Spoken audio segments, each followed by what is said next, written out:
ఉప్మా చేసుకునే విధానం. 2 spoons of oil,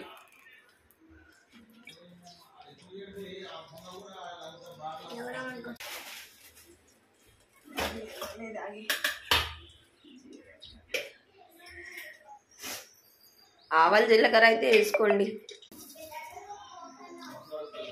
జీలకర్ర చెప్తున్నా, మినప్పప్పు,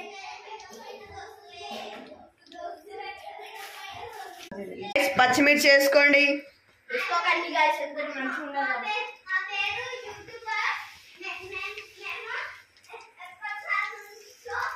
కరివేపాకు కూడా వేసుకోండి. ఇక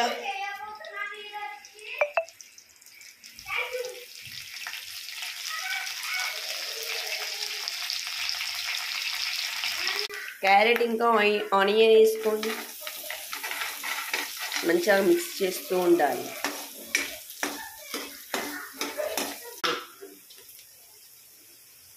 అల్లం వెల్లుల్లి పేస్ట్ కలుపుకోండిగా. సాల్ట్ వేసుకోండి.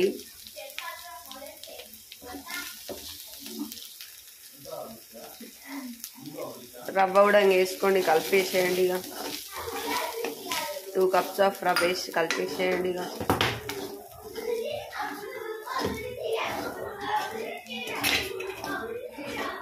ఏ కప్పుతోనైతే వాటర్ రవ్వ వేసుకున్నామో అదే కప్పుతో వాటర్ వేసుకోండి.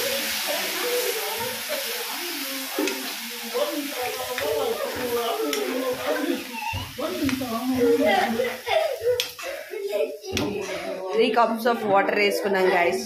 మంచిగా మరగాలి గైస్. ఇదైతే చూడండి ఎలా అయిపోతుందో.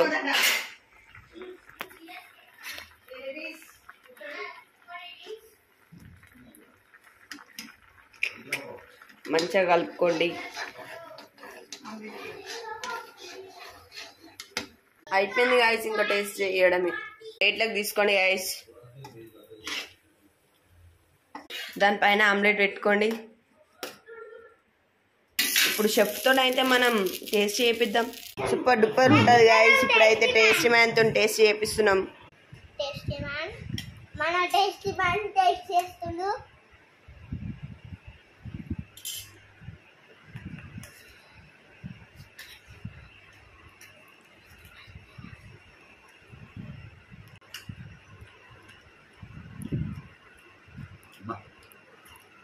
సూపర్.